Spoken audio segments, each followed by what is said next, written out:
warahmatullahi wabarakatuh. Hai teman-teman, kali ini kita akan belajar mengenai pencerminan atau refleksi dari seri mata kuliah Geometri Transformasi yang diampu oleh Ibu Kurnia Ahadiyah SSI MSI. Oke, di sini kita akan belajar mengenai beberapa definisi dan juga teorema. Adapun definisi yang pertama adalah sebuah pencerminan pada sebuah garis G adalah fungsi mu G yang ditetapkan untuk setiap titik P pada bidang L plus P sebagai berikut. Jika P elemen G, maka mu G P sama dengan P. Dan jika P bukan elemen dari G, maka mu G P sama dengan T, sehingga G merupakan sumbu dari ruas garis PG. Kita lihat pada gambar ini, karena jika P itu sendiri elemen dari G, maka pencerminan dari P itu sendiri adalah P. Dan yang P, jika P bukan elemen dari G, maka mu G P sama dengan Q, atau pencerminan dari P adalah Q, sehingga G, garis G ini ya, ini merupakan sumbu dari ruas garis PQ. Misalkan diberikan 3 buah titik, yaitu A, B, dan C serta garis G seperti pada gambar ini, di mana A bukan elemen dari G, B merupakan elemen dari G, dan C bukan elemen dari G. Kita diminta untuk melukiskan titik A aksen sehingga A aksen sama dengan mu G A, dan titik B aksen sehingga B aksen sama dengan mu G B, titik C aksen sehingga C aksen sama dengan mu G C. Langsung saja pada pembahasan. Karena A aksen sama dengan mu G A dan A elemen dari G, maka G merupakan sumbu dari ruas garis A aksen A. Artinya A aksen terletak pada garis L yang melalui A dan tegak lurus terhadap G. Apabila himpunan dari N sama dengan L gabungan dari G, maka AN sama dengan N A aksen, dan A dengan A aksen terletak pada sisi yang berbeda oleh G. Yang kedua, karena B aksen sama dengan mu G B dan B elemen dari G, maka sudah jelas bahwa B aksen sama dengan B, atau pencerminan dari B itu sendiri adalah B. Yang C, karena C aksen sama dengan mu G C dan C bukan elemen dari G, maka G merupakan sumbu dari ruas garis C aksen. Akibatnya C aksen terletak pada garis M yang melalui C dan tegak lurus G, sehingga jika himpunan dari M sama dengan M gabungan dari G, maka CM sama dengan MC aksen, dan C dengan C aksen terletak pada sisi yang berbeda oleh G. Langsung saja pada gambar, kita lihat pada gambar dimana yang A, kita buat garis terlebih dahulu, kita buat garis L melalui A tegak lurus G. Kita buat ini ya, ini kita buat garis L yang tegak lurus dengan G, ini garis G nya. Selanjutnya kita cari himpunan dari N.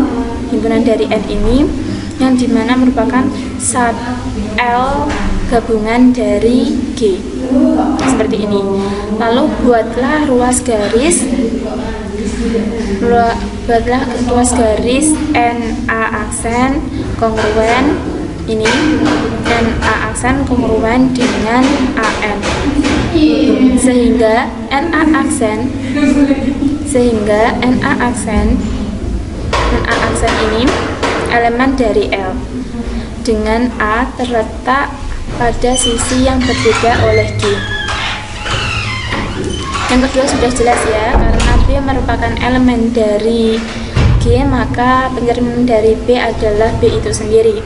Dan yang C, kita buat garis M melalui C tegak lurus dari G, seperti pada yang poin A tadi ya, seperti ini.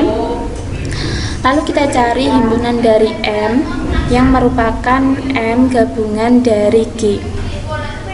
Lalu kita buat garis atau ruas garis MC aksen kongruen dengan CM, sehingga MC aksen, ruas garis MC aksen subset dengan M, dan C aksen dengan C terletak pada garis yang berbeda oleh garis G ini.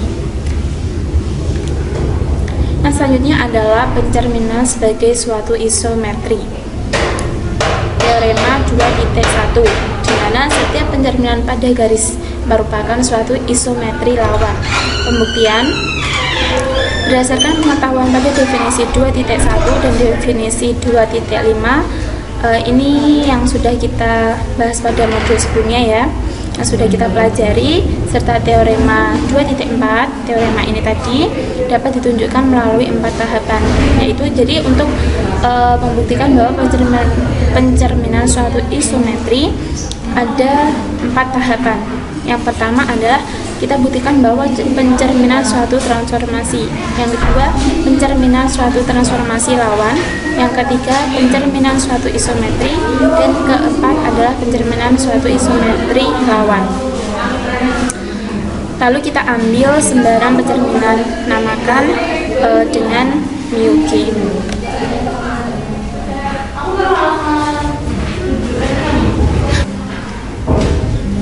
Oke, kita buktikan pada pembuktian yang pertama, di mana μ(G) sebagai suatu transformasi.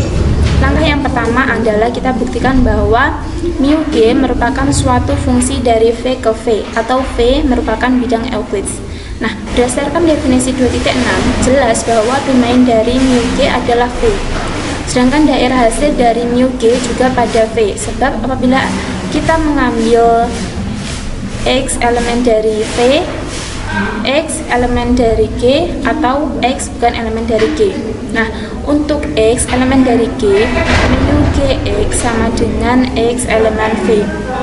Untuk X bukan elemen dari G, μ(Gx) sama dengan Y, di mana G merupakan sumbu dari ruas garis XY. Artinya, ruas garis XY subset dengan V, sehingga Y elemen dari V. Artinya, μ(G) adalah bidang V juga. Jadi, μ(G) suatu fungsi dari V ke V. Yang langkah kedua yaitu kita buktikan bahwa μ(G) suatu fungsi kepada. Yang pertama kita ambil Y elemen dari V. Artinya Y elemen G atau Y bukan elemen dari G. Untuk Y elemen G ada prapeta X sama dengan Y, sehingga μ(Gx) sama dengan Y. Nah, untuk Y bukan elemen dari G ada X elemen V, sehingga G merupakan sumbu dari ruas garis XY. Hal ini berarti bahwa μ(Gx) sama dengan Y. Artinya Y mempunyai prapeta yaitu X. Nah, karena setiap Y elemen dari V selalu mempunyai prapeta anggota V, maka μ(G) merupakan fungsi kepada. Lanjut pada definisi 2.7, di mana suatu transformasi yang balikannya adalah transformasi itu sendiri disebut suatu involusi. Dan teorema 2.5, di mana setiap pencerminan pada garis merupakan suatu involusi. Pembuktian pertama, ambil terlebih dahulu pencerminan pada garis, namakan μ(G). Ditunjukkan bahwa μ(G inverse) sama dengan μ(G). Ambil X sembarang titik pada V. Ada dua kemungkinan di sini, yaitu yang pertama X elemen dari G atau X bukan elemen dari G. Nah, untuk X elemen dari G ini merupakan untuk X elemen dari G, μ(G) komposisi dengan μ(Gx) sama dengan μ(G) dikalikan dengan μ(Gx) sama dengan μ(Gx) sama dengan X sama dengan epsilon X. Nah, untuk X bukan elemen dari G, misalkan μ(Gx) sama dengan Y, akibatnya G sumbu dari ruas garis XY.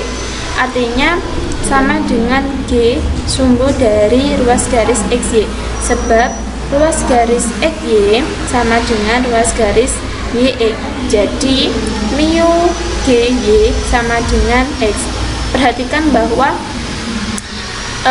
μ(G) komposisi μ(Gx) sama dengan μ(G) dikalikan dengan μ(Gx) sama dengan μ(Gy) sama dengan X sama dengan epsilon X. Jadi μ(G) komposisi dari mu Gx sama dengan epsilon X, di mana semua X elemen dari P. Akibatnya mu G komposisi mu G sama dengan epsilon.